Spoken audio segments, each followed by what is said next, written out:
पराक्रम rally operation सिंदूर ने भारतीय सेनार गौरव गाथा के सम्मान।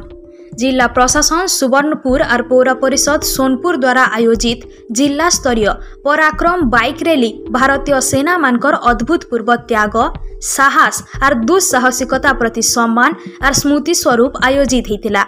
ई कार्यक्रम उद्देश्य थिला भारतर सुरक्षा लगी सेनार अगाध परिश्रम के सम्मान देवार और नागरिक मानकर भितरे देश प्रेम और सुरक्षा ज्ञान बढ़ावार।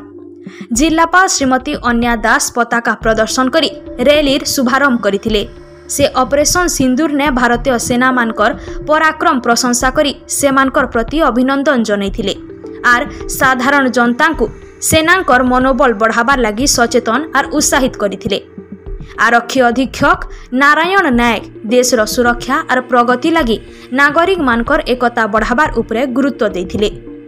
ई तिरंगा पराक्रम शोभायात्रा सोनपुर रॉयल पड़ियानु आरंभ होईकरी ब्लॉक छक आंबेडकर छक कचरी छक बिजू पट्टनायक छक नलिनी छक मार्ग ने गति करी नुआ टाउन हॉल परिसर ने सरीथिला।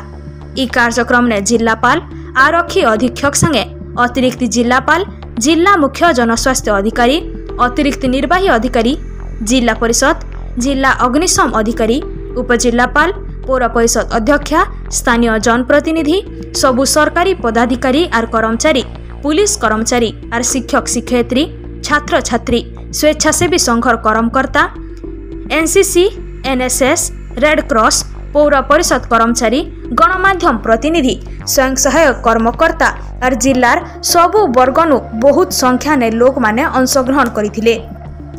अनुष्ठित शोभायात्रा एसपी एडीएम सब कलेक्टर वीर महाराजपुर निर्वाही अधिकारी पौर परिषद सोनपुर कर प्रत्यक्ष तत्वावधान ने आयोजित होइतबार बेल के जिला क्रीड़ा अधिकारी जिला सूचना और लोक संपर्क अधिकारी मनोरंजन त्रिपाठी अविनाश होता प्रमुख कार्यक्रम ने संयोजना करथिले।